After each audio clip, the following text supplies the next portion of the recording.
Hello दोस्तों, स्वागत है एडुटेरिया पर। और एक लंबी श्रृंखला हम लोग रिजल्ट के रिगार्डिंग चल रही है। अभी 70वीं बीपीएससी का परिणाम आया तो बड़ी संख्या में एडुटेरिया से विभिन्न प्रोग्राम से जुड़े हुए छात्र सफल हुए हैं। तो कुछ हमारे साथ साथी हैं जो सफल उम्मीदवार रहे हैं और अब अधिकारी के रूप में परिणत हो गए हैं। तो उनसे मिलेंगे, उनकी जर्नी, उनके स्टोरी और उनके द्वारा जो नए छात्रों को क्या सुझाव हो सकता है उस पर हम लोग चर्चा करेंगे। तो सबसे पहले तो हम लोग एक एक करके परिचय लेते हैं। आप अपने बारे में थोड़े बच्चों को बताएं कि वो आपको जान सके और फिर आपसे हम लोग बात करेंगे। तो स्टार्ट करें। मेरा नाम श्वेता कुमारी है और मुझे एडिशनल डिस्ट्रिक्ट ट्रांसपोर्ट ऑफिसर का पोस्ट मिला है और मैं सहरसा ज़िले से आती हूँ। और एडुटेरिया से मैं मेंस आंसर राइटिंग और मॉक इंटरव्यू से जुड़ी थी और वो बहुत हेल्पफुल रहा मेरे लिए एग्ज़ाम में। चलिए, थैंक यू। नेक्स्ट थोड़ा माइक बढ़ाते रहेंगे, पास करेंगे। मेरा नाम आमिर सिकंदर हुआ और मुझे 70th बीपीएससी में रेवेन्यू ऑफिसर का पोस्ट मिला है और मैं बेगूसराय ज़िले से बिलोंग करता हूँ और मैं एडुटेरिया में सर मेंटरशिप प्रोग्राम से जुड़ा हुआ था। चलिए, बहुत बहुत बधाई। मॉक इंटरव्यू भी दिया। बहुत बहुत बधाई। मेरा नाम सूरज कुमार है। मैं ग्राम रामपुर, जिला सहरसा का निवासी हूँ। मेरा इस बार 70वीं बीपीएससी में रेवेन्यू ऑफिसर का पद मुझे मिला है।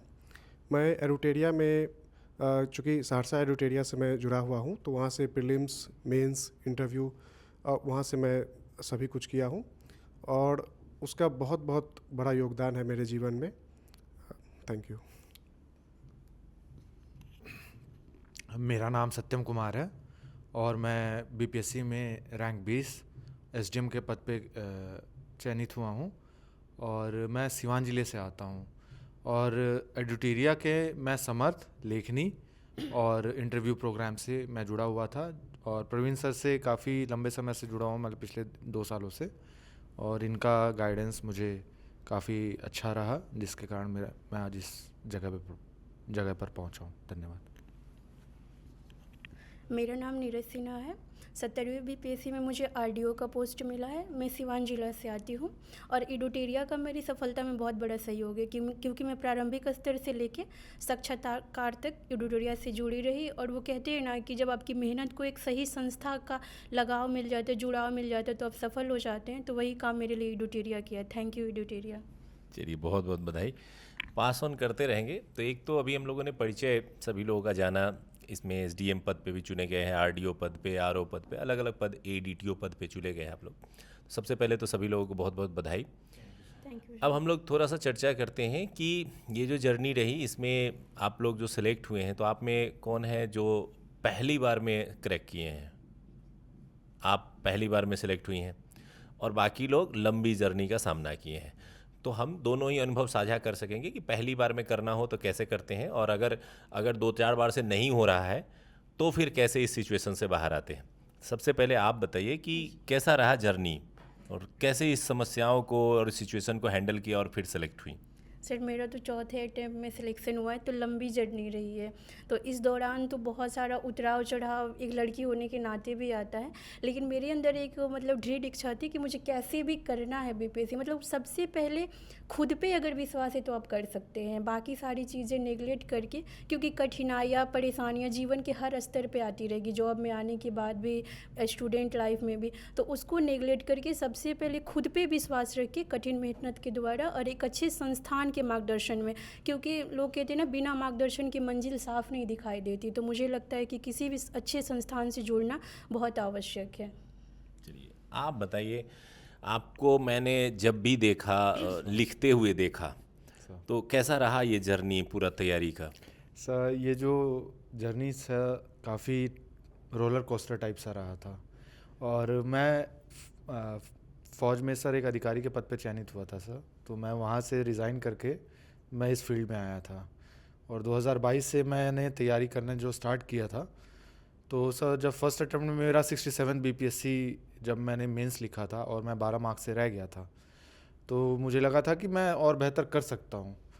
तो हालांकि यूपीएससी वगैरह के कारण मैं 68 नहीं दे पाया, फिर मैंने 69 दिया जिसमें मैं इंटरव्यू तक पहुँचा और फिर सर 70th वाले में सर अभी इस यहाँ का रिज़ल्ट तो आपको देख ही रहा है सर। तो इसमें मैं एक बहुत बड़ा योगदान आपके जो बेसिक जैसी चीज़ों को अंडरस्टैंडिंग कंसेप्चुअल और प्लस जो आंसर राइटिंग में जो फ्लो होता है उसको बनाने के लिए जो आपका नॉलेज बेस जो तैयार करना होता है वो बहुत कारीगर होता है सर। आपको 20वां रैंक मिला। जी सर। तो जैसे दो तरह की बातें होती हैं कि क्या आपको उम्मीद थी कि आपका ये सिलेक्शन हो जाएगा, ये रैंक मिल जाएगा? सर ऐसा मुझे नहीं लगता कि सर जितने भी लड़के इस समय चयनित हुए हैं, जो भी 2000 प्लस लड़के जो भी चयनित हुए हैं, उसमें किसी को भी अपने रैंक का पता नहीं होता है सर। ये शायद एक ऐसी जर्नी होती है, एक ऐसी साइकिल होती है जिसमें आप करते जाइए और भूलते जाइए, करते जाइए भूलते जाइए। क्योंकि अगर आप ज़्यादा एक्सपेक्टेशंस लेकर के अगर आप सोचिएगा कि मैं एकदम एसडीएम बन ही जाऊंगा तो शायद फिर आप नहीं बन पाइएगा। उसके लिए आपको अपनी उम्मीदों को एक दृढ़ विश्वास रखना चाहिए, अपने मन पे आत्मविश्वास रखना चाहिए कि हाँ मैं कर लूँगा। और जब बीपीएससी की प्रेस कॉन्फ्रेंस चल रही थी रिज़ल्ट निकलने से पहले, तो 69वीं में मेरा 545 मार्क्स था। तो वहाँ पे मैंने देखा कि यार चलो 528 कट ऑफ है, मतलब जब उन्होंने बताया था वहाँ के अधिकारियों ने, तो मतलब एक उम्मीद तो जगी कि हाँ चलो सिलेक्शन तो हो जाएगा, पीडीएफ में कहीं ना कहीं नाम कहीं ना होगा, कहीं तो नाम होगा। लेकिन 20वें नंबर हाँ, पे होगा, ऊपर से ये नहीं इसकी पता मैं कहानी बता देता हूँ सर कि मैं अपनी सिस्टर के पास था, तो और वो संयोगवश वो घर पे थी नहीं, मतलब दीदी और जीजा जी दोनों लोग जा रखे थे बाहर मंदिर दर्शन करने के लिए। तो मैंने जब अपना पीडीएफ खोला, दोस्तों से मैं कांटेक्ट में था उस समय पे, जो कि दोस्त वो ऐसे दोस्त हैं जिन्होंने मेरा बहुत साथ दिया है पूरी जर्नी में। तो उनके साथ मैं कांटेक्ट में था कि भाई प्रेस कॉन्फ्रेंस चल रही है, अब इसके बाद कभी भी रिज़ल्ट आ सकता है। तो हम लोग लगातार वेबसाइट को रिफ्रेश करते जा रहे थे, कर रहे थे। तो जब पीडीएफ फर्स्ट आया और मैंने खोला, तो मतलब मन में तो एकदम ऐसे गूज़बम्प्स सा आया कि यार कहाँ होगा, कैसे होगा।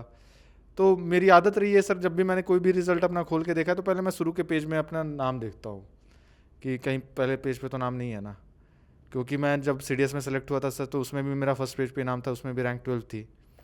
तो मैंने फर्स्ट देखा कि सत्यम कुमार, और पहले मैंने नाम देखा तो नाम था सत्यम कुमार। फिर मैंने इधर रोल नंबर की तरफ आँख घुमाया कि 271736, मैंने बोला कि मैं ही हूँ। उसके बाद मैं रोने लग गया था। तो ये सर ये उम्मीद तो कोई नहीं करता है कि सर कि मैं इतना अच्छा रैंक मतलब लेके आ ही जाऊँगा, लेकिन सर एक विश्वास था कि कहीं ना कहीं मैं बेहतर करूँगा इस। चलिए, बहुत ईमानदार जवाब दिया। क्योंकि कई बार क्या होता है कि जब हम पास करने के लिए होड़ में होते हैं तो लगता है कि कहीं भी पीडीएफ में आ जाए, और जब आ जाता है तो फिर मेरा जवाब चेंज हो जाता है कि नहीं, मैं तो जानता था कि मेरा तो होगा ही। तो मतलब वो उत्तर बदल जाता है। तो वो नहीं था, ईमानदार उत्तर आपने दिया कि मुझे उम्मीद नहीं थी कि 20वां मिल सकता है, लेकिन वो मिला। तो ये इसलिए होता है क्योंकि हमें चाहिए भी यही कि हम एक्सपेक्टेशन को थोड़ा लिमिट में रखें, अपना काम करें, अपने आप जो है हमारे एक्सपेक्टेशन फुलफिल हो जाते हैं। जी सर। सुधीर, आप बताइए, आपकी जर्नी भी कुछ उसी तरह की रही है कि कभी प्रिपरेशन किया, कभी छोड़ दिया, फिर आप टीचर ज्वाइन कर लिए थे, एज ए टीचिंग हॉबी आप काम कर रहे थे, as a teacher profession life में आप चले गए थे, फिर वहाँ से टाइम निकालना, क्योंकि टाइम का इशू हो जाता है जॉब में जाने के बाद, फिर कैसे मैनेज किया सब कुछ? सर चूँकि शिक्षा से जुड़ा रहा हूँ लंबे समय से, तो बच्चों के साथ भी जुड़ा रहा हूँ बहुत अच्छे से, तो उनसे भी इंस्पिरेशन मिलता था मुझे पढ़ने का। और क्योंकि 30-60 किलोमीटर का जर्नी हो जाता था स्कूल से घर और घर से स्कूल, तो लेकिन फिर भी मेरे अंदर था कि कहीं ना कहीं करना है। बहुत लंबे समय से लगे हुए थे। 67th में सर 1 मार्क से मैं प्रीलिम्स चूक गया था।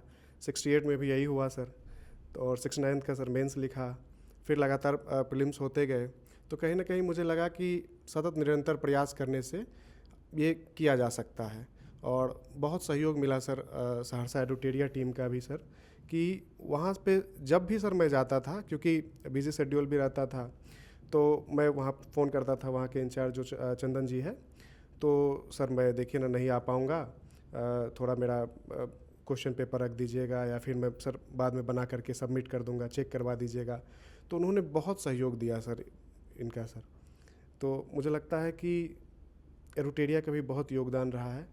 मैं आपको बता दूं कि सभी लोग आते हैं एडुटेरिया की तारीफ़ करते हैं, तो एडुटेरिया एक संस्था है, और एक संस्था के तौर पे हमारे बहुत सारे अभिन्न अंग हैं जो जैसे ये बता रहे हैं कि चंदन जी सहरसा में कर रहे हैं, उसी तरह से सभी सेंटर मैनेजमेंट के रूप में, मेंटर्स के रूप में, अलग अलग रूप में सभी लोग अपने स्तर से ईमानदार प्रयास करते हैं, तभी इडुटेरिया के रूप में आज दिखाई दे रहा है। तो थोड़ा आमिर साहब आप बताइए, आपकी जर्नी कैसी रही है? सर मेरी जर्नी तो बहुत सर हाई करना ups and down Up and वाली down, रही ये सर, बहुत सारी रही है सर। मेरी स्टार्टिंग जो है सर 64 से मैंने किया था प्रिपरेशन का। तो फर्स्ट टाइम मैं पीटी निकाल लिया था और मेंस दिया था, तो मेंस नहीं हुआ था। फिर मैं 65 और 66 लगातार 2 बार इंटरव्यू दिया सर, और दोनों बार 6 मार्क्स से रह गया। फिर सर 67 में मेरा मेंस ही नहीं हुआ सर। तो सर वहाँ पे मैं बहुत टूट गया था सर। तो फिर उसमें थोड़ा सा सर टाइम जैसे एक टाइम आता है जैसे हम टूट जाते हैं तो लगता है कि यार शायद मेरे किस्मत में नहीं Yes, है, sir. छोड़ देते हैं, यस सर। ऐसा आ गया था मन में? ये सर 67 में तो मुझे तो फील हो रहा था, लेकिन घर वाले जो थे ना वो बहुत सपोर्ट किए थे मुझे उस टाइम। मतलब वो कहते थे कुछ भी हो तुमको जो मन है करो, लेकिन तुम अपना मन का करो, ठीक। कहीं से घर पे से कोई दबाव नहीं था, ठीक है ना, कि मतलब ये करना है वो करना है, कुछ भी नहीं। वो चीज़ें आपको सपोर्ट की, बहुत फिर आप support किया लगे सर। और हाँ, तो फिर मैं 78 सर। तो अभी जब सफल हुए, घर वालों को बताया तो कैसा रिएक्शन था? सर उस समय सर हम लोग नमाज़ पढ़ रहे थे सर, मगरिब की टाइम हो गई थी। तो जैसे मगरिब की टाइम हुई हम लोग नमाज़ पढ़ के आए, उसके बाद सर जस्ट PDF आया था। तो जैसे ही मैं गया तो वहाँ पे बड़े भैया थे और अम्मी थी, तो अम्मी बस नमाज में ही थी। और तो घर भैया पे थे। कैसा रिएक्शन आया सब लोगों को पता चला तो सर हम तो पहले तो हमको तो 5 मिनट लगा प्रोसेस करने में रिजल्ट को कि सर मेरा सिलेक्शन खुद हुआ। डाइजेस्ट करने में Yes, समय sir. लगा कि मेरा हो गया है, यस मेरा सर, मैं PDF इतने में सर नाम आ हाँ गया सर, है। यस सर 2 बार सर छूट गया था, तो वो बहुत मतलब थी उसका कसक। तो यहाँ से रहा सर। चलिए ठीक है, तो ये सभी लोग एक्सपीरियंस वाले लोग हैं, 3 बार 4 बार फेल होकर के देख लिए थे कि कैसा मज़ा आता है। आपने पहली बार इस बार दिया था और आप जो है पहली ही बार में आप सेलेक्ट हो गई। तो 2 प्रश्न का उत्तर दीजिए। पहला तो है कि पहली बार में सेलेक्ट होने के लिए आपने क्या ऐसा किया एक्स्ट्रा, और दूसरा पहली ही बार में एक छात्र के तौर पे आप इडुटेरिया से आके जुड़ी, तो ये कैसे आपको जानकारी मिली कि इडुटेरिया से जुड़ जाओ तो बढ़िया हो सकता है, ये कहाँ से मिला आपको? सर सबसे पहले जब मुझे ये मतलब पता चला कि BPSC के लिए बिहार स्पेशल भी पढ़ना रहता है, क्योंकि मैं पूरी तैयारी UPSC की ही की हूँ। अभी भी मेरे पास एक भी BPSC का नोट्स नहीं है। तो फिर मैं YouTube पे सर्च की तो आपका वीडियो आया जो वाइट बोर्ड पे आपने पढ़ाया है, तो वहीं से मैं आपको बताऊं, जिस दिन से रिजल्ट आया है कोई पैनल नहीं आया है जिसमें व्हाइट बोर्ड की चर्चा ना हो।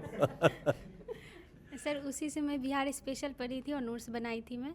और सर वही नोट्स पढ़ के और लास्ट टाइम में मैं सर इडुटेरिया की तथ्य संग्रह बुक आती है उससे मैं बिहार स्पेशल पढ़ी थी। और सर बाकी जो भी सब्जेक्ट है मैं UPSC का ही पढ़ी थी और उसी बेसिस पे मैं सर BPSC दी थी, तो मेरा सर हो गया।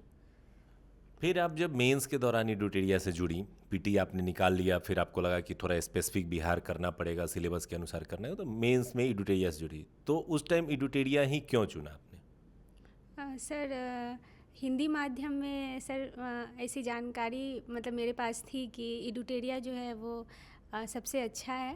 और मतलब कैसे ये जो जानकारी आपके दिमाग में है कि सबसे अच्छा है, किसी ने सजेस्ट किया था या किसी सीनियर ने बताया था, या आपने बुक्स देखे तो वहाँ से आपको लगा कि नहीं इनका कंटेंट अच्छा है तो इसलिए चलते हैं? बुक्स तो सर मैं देखी थी और मैं यूज़ भी की थी, और कंटेंट अच्छा था क्योंकि मैं PT में भी यूज़ की थी।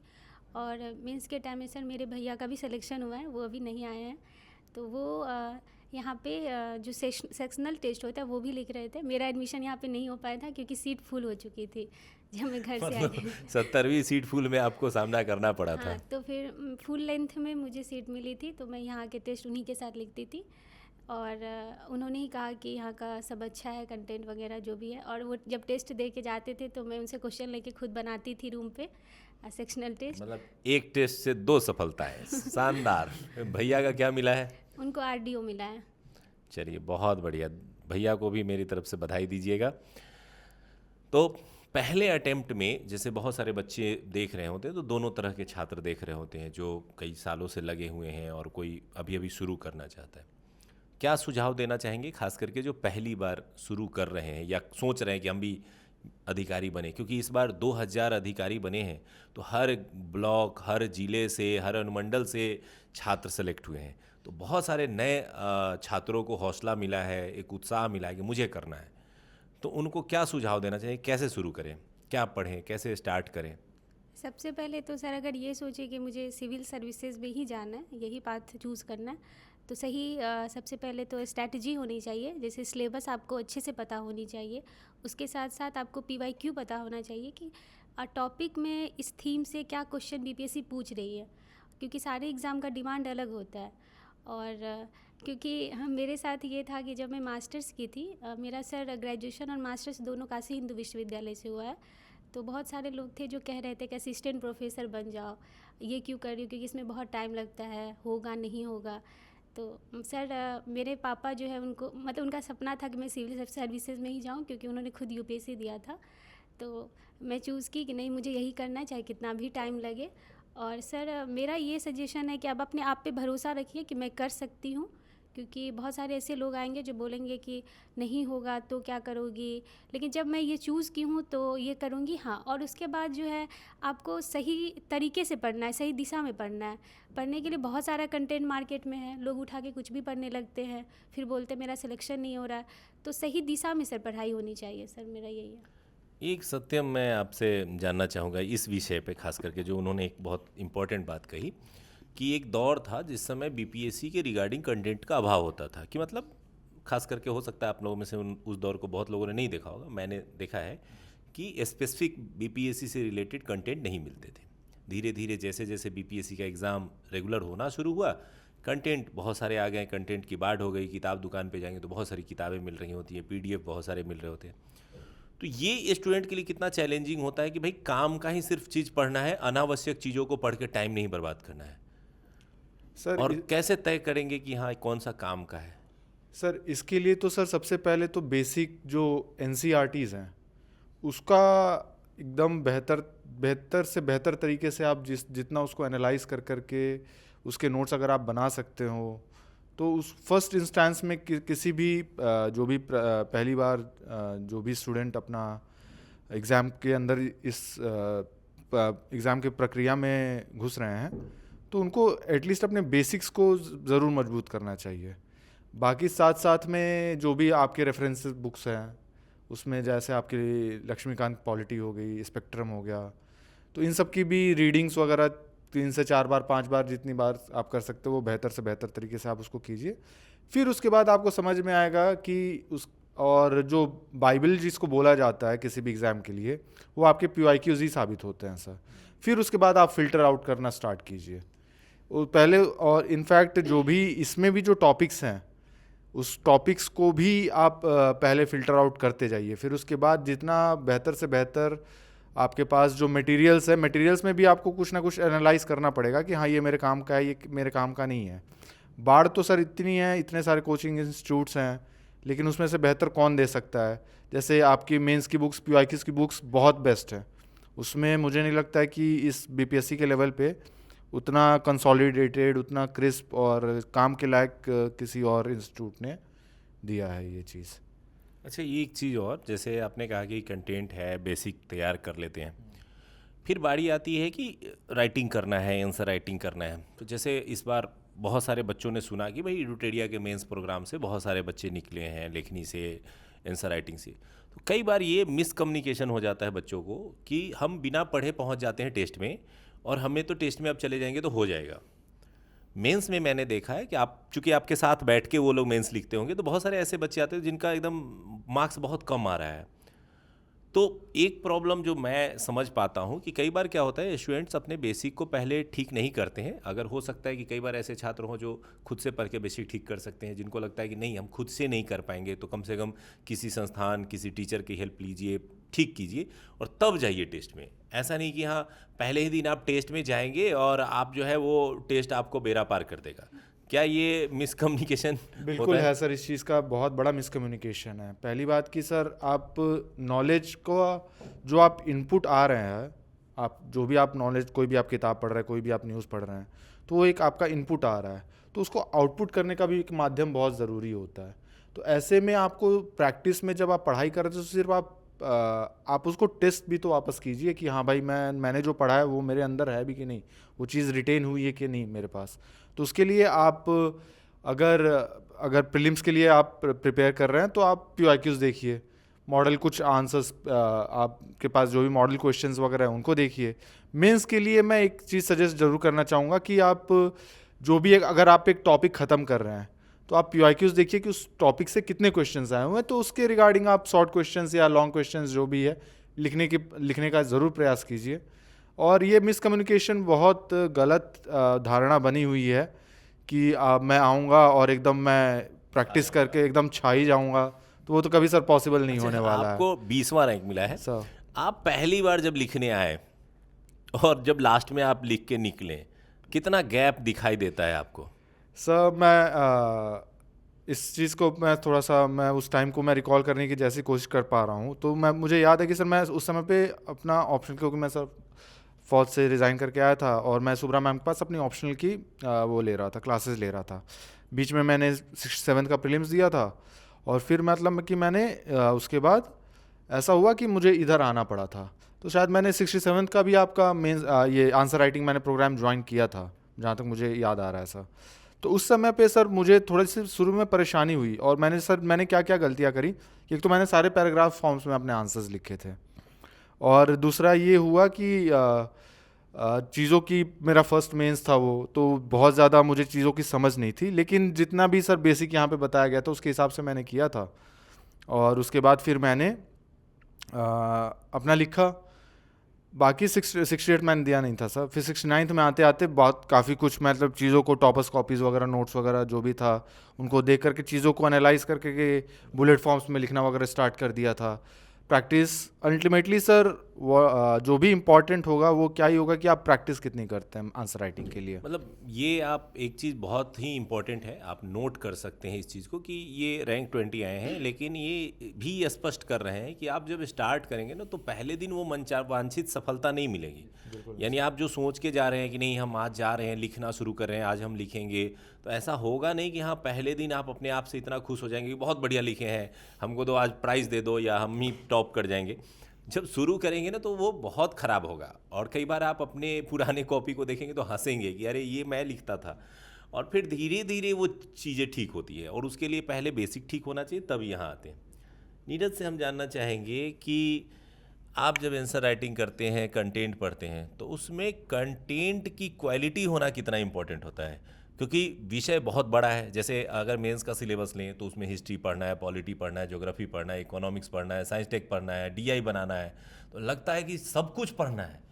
लेकिन जब आपको वो कंसाइज वे में मिलता है कंटेंट, अगर आपको कोई समेट करके कम शब्दों में दे देता है, तो उसका कितना फ़ायदा मिलता है?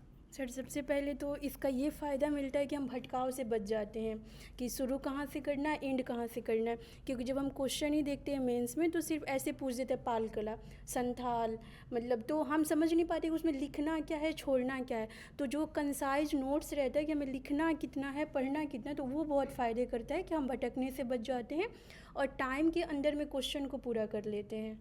नहीं तो जब मैं पहली बार टेस्ट लिखने आई थी तो मेरे पास कंटेंट तो बहुत था, पढ़ के आई थी, तो जो लिखती थी वो लिखते चली जाती थी, बाकी क्वेश्चन छूट जाते थे, पता ही नहीं चलता था कि द एंड कहाँ पे करना है।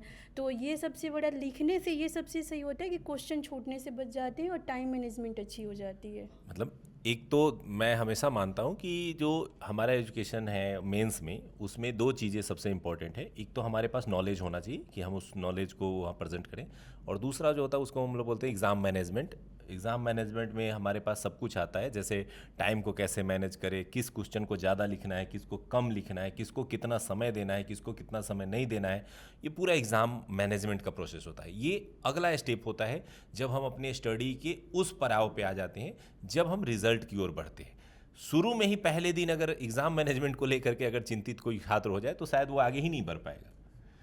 आपने एडुटेरिया के कंटेंट यूज किए, क्या उसमें कुछ खास लगा जो आप हमें बता सके कि नहीं सर ये वाला बहुत मज़ा आता था या ये हमको बहुत अच्छा लगता था? सर सबसे पहले तो जो भी कंटेंट रहता है एडुटेरिया का मेंस स्तर का, उसमें हेडिंग और सब हेडिंग बना के दे दिया जाता है, तो एक तो हम अंडरलाइन अच्छे से करके पढ़ पाते हैं और दिख पाता है। और वर्तमान में BPSC का भी डिमांड यही है कि आप मेंस लिखिए तो बस पैरा वाइज ये नहीं कि कहानी लिखते चले गए, उसको हेडिंग और सब हेडिंग दिखना चाहिए कि आपने क्या लिखा है, क्या नहीं लिखा है, क्या छोड़ा है। तो ये एडुटेरिया के जो भी कंटेंट रहते हैं, ये सबसे बड़ी बात ये रहती है कि ऐसे बना के दिया जाता है कि अगर आप रट के छाप भी आए तो आपका नंबर अच्छा आ जाएगा। आप छाप दी थी? बहुत सारे छापे थे मैंने भी। चलिए बढ़िया है। सुधीर एक चीज़ बताइए, सॉरी सूरज, एक चीज़ बताइए कि आपने जो मेंस आंसर राइटिंग किया और सारी चीज़ें आपने अच्छे से उसको एनालाइज किया जैसा आप बता रहे थे, कितना फ़ायदा मिला जब आपको बहुत सारे क्वेश्चंस जब आप मेंस देने गए तो वो मैच कर गए थे, तो उससे क्या फ़ायदा मिला था एग्ज़ाम में? सर काफ़ी क्वेश्चन जैसे ऐसे में रहा तो पहले से ही हम लोग इस तरह के पैटर्न पे दे रहे थे, खास करके जो बिहार के लोकोक्तियाँ आती है, और हम लोग के कॉपी तो वहीं पे हमारा ये सौभाग्य है सर, हमारे चुने हुए पदाधिकारी हम लोग के कॉपी चेक करते थे सेंटर पे, तो बहुत डिटेल में उसको चेक करते थे, प्लस वहाँ पे उनको रिमार्क देते थे, तो इनका काफ़ी फ़ायदा मिला है सर इसको लिखने में। जी सर। आपसे हम जानना चाहेंगे कि जो कंटेंट होता है वो कितना इम्पोर्टेंट होता है तैयारी के लिए? मतलब जो चीज़ें हो गई, एक तो बुक्स हो गई जो कि बहुत काफ़ी, कई बार बच्चे जो है वो बुक्स की मोटाई देख करके भाग जाते हैं, जो मैं भी करता था एक ज़माने में। मतलब सीरियसली ये कोई बड़ी बात नहीं है, हम सब ये चीज़ को फॉलो करते हैं कि कई बार लगता है कि यार ये इतनी मोटी किताब है, इसको पढ़ने में तो बहुत टाइम जाएगा, कोई पतला सा मिल जाता, कोई पीडीएफ मिल जाता, कोई चुटका कोई पकड़ा देता और कहता कि इसी से हो जाएगा। तो क्या आपने बुक्स को ज़्यादा प्रेफर किया या पतली कोई कंटेंट को प्रेफर किया, या आप दोनों को प्रेफर किए लेकिन ध्यान हमेशा रखें कि कहाँ अच्छा चीज़ मिल रहा है? जी सर, ऐसा ही रहा है। मैं सारे सब्जेक्ट का लगभग जो रेफरेंस बुक, जैसे कि अब एम लक्ष्मीकांत है पॉलिटी के लिए, उसको मैं 20 से 25 बार पढ़ी हूँ। 20-25? मुझे एक एक लाइन याद हो गया था उस बुक से। 70वीं में क्वेश्चन वैसा आया नहीं, लेकिन मतलब अब ये मैं यहाँ पे फिर से रोकना चाहूँगा कि आप उनकी बातें सुन रहे हैं तो कई बार आप हो सकता है कि आप देख रहे होंगे कि उनकी उम्र कम लग रही है, पहली अटेम्प्ट में निकाल ली हैं, तो मेरा भी किस्मत ऐसा, यानी वो लकी हैं, उनका किस्मत बहुत अच्छा था कि वो निकाल ली हैं। नहीं, अगर अभी आप उनकी बातें सुन पाएंगे तो वो क्या कह रही हैं उनको ध्यान दीजिए। वो कह रही हैं कि मैंने लक्ष्मीकांत को 20 से 25 बार पढ़ा था, यानी डेडिकेशन था, ईमानदारी से प्रयास था, तब जाके वो पहले ही प्रयास में सफल हुई हैं। ऐसा नहीं था कि हाँ वो आए हमारे यहाँ और हमें कहा कि हमारा बेड़ा पार लगा दो और हमारे पास कोई जादू की छड़ी थी और हमने लगा दिया। नहीं, कोई संस्थान आपको अपने कंटेंट से, अपने सिस्टम से, अपने सपोर्ट से, मोरल सपोर्ट से मदद कर सकता है, लेकिन उसके पीछे का परिश्रम, उसके बाद के परिश्रम आप ही को करने होते हैं। सही है? जी सर। आगे बताइए और क्या क्या परिश्रम रहा? सर कंटेंट की जैसे आप बात किए हैं सर, कंटेंट तो बहुत इम्पोर्टेंट होता है, क्योंकि जब मैं आंसर लिख रही थी स्टार्टिंग में, जब मैं यहाँ आई थी, तो मैं ये नहीं देखती थी कि क्वेश्चन का डिमांड क्या है, मैं ये मुझे क्या आ रहा है मैं वो लिखती थी। ये सब लोग किए हैं, हम लोग सब लोगों ने किया है ये, कि पहले अगर आपको दिखा ऊपर मौर्यन कला, मौर्यन आर्ट, तो पता चला कि जो आता है वो सब छाप दो। फिर बाद में पता चला कि नहीं, मौर्यन आर्ट के आगे क्या लिखा हुआ है, कि जी सर, उसमें उसका क्या क्या पूछा है, डिमांड है। स्कल्पचर पूछ रहा है या उसका स्थापत्य पूछ रहा है या क्या पूछ रहा है। चलिए, तो रैंक सर बहुत पीछे आता था, तो फिर मुझे लगता था कि इतना पीछे रैंक आ रहा है, तो और मुझे यहाँ से फीडबैक भी मिलता था कि क्वेश्चन के डिमांड को फुलफ़िल कीजिए, जो डिमांड है उसके अकॉर्डिंग। कीवर्ड्स पे फिर मैं ध्यान देने लगी, फिर मैं अपने आंसर्स को थोड़ा इम्प्रूव करने लगी, तो फिर ऐसा भी फीडबैक आता था कि अब इम्प्रूवमेंट हो रहा है। तो मुझे लगता था कि मेरे कॉपी को जो चेक कर रहे हैं सर यहाँ पे, उनको ध्यान है कि मेरा ही कॉपी है। और उसके बाद सर ऐसा भी हुआ कि मेरा रैंक 1 भी यहाँ आया, 2 भी आया, तो मैं यहाँ तक पहुँची थी एडुटेरिया में। और सर कंटेंट बहुत इम्पॉर्टेंट होता है, क्योंकि मैं बीपीएससी में जब मेरा इतना ख़राब मार्क्स डीआई में आया था, तो मुझे लग रहा है जीएस के मार्क्स से ही मेरा सिलेक्शन हुआ है। और मैं हर क्वेश्चन में बिहार सरकार हो या भारत सरकार हो, सभी लोगों का जो भी स्कीम है मैं सब यूज़ की हूँ। डाटा जितना मैं डाल सकती थी, जितना फैक्ट्स डाल सकती थी, जो भी भारत सरकार के साइट पे है, पीआईबी से हो, जो भी हो, मैं सर सारा उसमें यूज की हूँ। तो सर कंटेंट तो बहुत इम्पोर्टेंट होता है। चलिए बहुत बढ़िया। एक लास्ट राउंड हम लोग सब लोगों से पूछते हैं कि आपके अपने जीवन के कुछ खट्टे मीठे अनुभव, क्योंकि जब आप तैयारी कर रहे होते हैं तो दोनों तरह की चीज़ें होती हैं। कुछ लोग बहुत बड़े आपके सपोर्टर होते हैं जो एकदम आपके पीछे चट्टान की तरह खड़े होते हैं कि नहीं तुम आगे बढ़ो, हम तुम्हारे साथ हैं। दूसरा कुछ ऐसे भी होते हैं जो पैर पकड़ के खड़े होते हैं कि नहीं तुम आगे कैसे बढ़ सकते हो, हम बढ़ने नहीं देंगे। तो दोनों ही तरह के सामना करना पड़ता है सिचुएशन का। उस तरह की किसी के पास कुछ यादें हैं जो हमारे साथ साझा करना चाहें तो कर सकते हैं। हाँ जी सर, मैं बताना चाहूँगी, जब मैं पीटी एग्ज़ाम दे के आई थी तो मैं जब मिलाई थी तो मुझे कम मार्क्स आ रहा था। तो पापा आ रहे थे तो पूछ रहे थे कि मैं पापा को बोल रही थी कि पापा मेरा नहीं होगा, बहुत कम मार्क्स है। तो वो बोलते थे कि नहीं तुम्हारा होगा। तो मैं बोलती थी कि नहीं नहीं होगा। वो डेली आके मुझे सुबह शाम बोलते थे कि तुम्हारा होगा तुम्हारा होगा। तो मुझे लगता था कि मेरे से ज़्यादा विश्वास इनको है मेरे पे कि मेरा होगा। फिर मैं ये नहीं बोलती थी कि ठीक है मेरा नहीं होगा, लेकिन जब रिज़ल्ट आया तो मेरा हो गया सर। तो बहुत सपोर्ट मतलब मुझे रहा मेरे पापा का, मेरी मम्मी का। और टांग खींचने वाले तो बहुत लोग होते हैं कि आगे नहीं बढ़े। ऐसा भी पापा को कहने को मिलता था कि बेटी को क्यों भेजो पढ़ने के लिए बाहर, बेटा को कहाँ से भेजोगे। तो सर सोशल जो भी प्रेशर है वो तो रहता ही है, लेकिन पेरेंट्स जो है वो मेरे तक कभी वो प्रेशर को नहीं आने दिए। तो सर बहुत लकी बढ़िया। रही मैं। एक मैं इसी से जोड़ना चाहूँगा, स्पेशली गर्ल्स को दिक्कत होती है, जैसे सेंटर दूर दूर कभी कभी मिल जाता है या कभी सेंटर रहा, तो बॉयज़ का क्या है कि वो अपना भीड़ में किसी तरह से अपना जर्नी कर लेते हैं, बस में ट्रेन में पहुंच जाते हैं, सेंटर पे जाके अपना दे देते हैं एग्ज़ाम। लेकिन लड़कियों के साथ एक बहुत बड़ा चैलेंज होता है कि कई बार वो अकेले नहीं जा पाती हैं, दूर सेंटर है या कहीं, तो उनके साथ उनके पेरेंट्स को जाना पड़ता है, तो वो भी उनके साथ साथ सफ़र करते हैं। तो जी ऐसा सर। था। जी सर, मैं जहाँ भी एग्ज़ाम देने गई हूँ तो मेरी मम्मी हमेशा मेरे साथ गई है।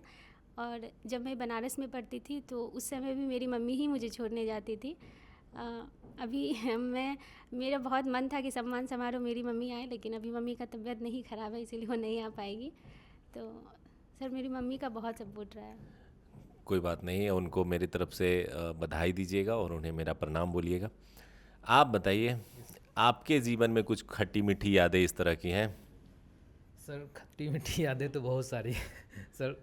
तो लेकिन सर सपोर्ट करने वाले हमारे दोस्त बहुत अच्छे मिले। हाँ, मतलब एक जर्नी का सर इतने इतने दिन तक सस्टेन करना भी एक मतलब था ना, जब तक वो दोस्त का सपोर्ट बहुत मिला था तो वो विश्वास था उन लोगों का कि नहीं कर लोगे तुम कर लोगे, तो हमेशा वो सपोर्ट करते रहे और अंततः सफलता मिली है। और सर टांग खींचने में तो अब सफलता मिल गई तो उसको याद करने का कोई फ़ायदा भी नहीं है। और एक तो है भी कि अब बदल गए होंगे, जो लोग शुरू में टांग खींच रहे होते अब वो आके आपको बोलेंगे कि मुझे तो पक्का विश्वास था कि तुम करोगे। तो वो अब चेंज हो गए होंगे। चेंज हो गया सर। आप बताइए।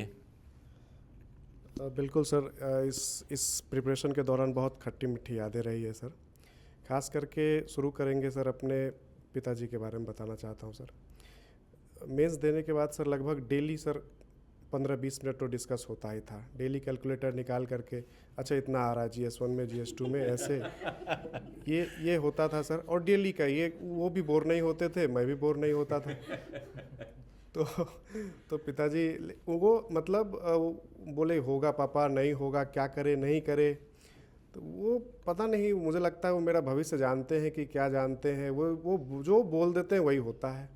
वो बोला अच्छा आरो तो तुम बन ही जाओगे। वो भविष्य नहीं जानते हैं, वो आपको जानते हैं सर ये सर कि एक बच्चे में माता पिता, जो बच्चा खुद अपने बारे में नहीं जानता हो वो उनके माता पिता उनके बारे में जानते हैं। तो वो आपको जानते हैं कि आपके अंदर क्या क्षमता है, कितना बेहतर कर सकते हैं। शायद इसीलिए वो जो कहें वो पूरा हुआ। उन्होंने कहा था कि आरो तो बनोगे ही बनोगे, तो वही मिला सर। चलिए शाबाश, बहुत बढ़िया। Thank you so much sir. Sir मैं अपने इस अचीवमेंट का जो भी श्रेय है सर मैं अपने माता पिता को ज़रूर देना चाहूँगा। पापा हमेशा से उन्होंने विश्वास रखा था कि लड़का जब इस तरह से छोड़कर आया है भारतीय फ़ौज को तो कुछ ना कुछ करेगा ही। और वो अक्सर वो मतलब जब 70वां का एग्ज़ाम दे रहा था जब मैं काफ़ी दुखी था, 69th वाला नहीं हुआ था, कि ठीक है, तो उन्होंने बोला कि चलो है तो एग्ज़ाम देना ही है। 26 नवंबर को आया था सर उसका रिज़ल्ट और 13 दिसंबर को था इसका एग्ज़ाम। तो उन्होंने फिर बोला कि कर ही लेगा तो एक बार और प्रयास कर। तो और जब मैंने देकर आया था तो उन्होंने बोला था कि जब फिर प्रोसेस हुई, मेंस एग्ज़ाम वगैरह दे करके आया, उसके दरमियान भी कुंभ मेला वगैरह भी घूमने गए थे हम लोग, तो बोले थे कि तू कर लेगा, अच्छा कर लेगा, डोंट वरी। तो और आना है तो कुछ ऐसा कर कि छक्का मारा ऐसा कि 110 में आए। तो मैंने बोला कि यार पापा जी उसके बारे में तो कोई जान नहीं सकता कि 110 में आऊँगा कि नहीं आऊँगा, लेकिन अपनी तरफ से तो बेस्ट से बेस्ट मैं अपने देना चाहूँगा। मम्मी का एक सपना था कि बेटा उनका अधिकारी बने, और एक ऑलरेडी अधिकारी छोड़ करके फिर से वापस एक अधिकारी बनने के लिए जो प्रक्रिया थी उसको तय किया। तो इस चीज़ को लेकर के जब मैंने उन्हें बताया तो बहुत खुश हुई, और उनका जो सपोर्ट था, जो उनका सपना था, उनका भी बहुत योगदान रहा। यहाँ पे मैं एक और स्पेशल पर्सन को मेंशन करना चाहूँगा who has been very close to my heart, कि she was there and she supported me a lot in this process. बहुत बहुत बधाई। आप कुछ ऐसी यादें? सर मेरी तो पूरी खट्टी मीठी यादों से जर्नी रही है अभी तक। जब मैं पहली बार आ रही थी, मतलब हम लोग का पूरा ग्रामीण पृष्ठभूमि एकदम मीडियम फैमिली से, तो पापा जब मम्मी पहली बार पटना भेज रही थी, क्योंकि मेरा कोई भाई नहीं है, तो गांव में तो पुरुषवादी मानसिकता कितनी होती है वो सबको पता है। तो मम्मी बोलती थी कि हम अपनी बेटी को ही बेटा बनाएंगे एक दिन, ऐसे करके बोलती थी सबको।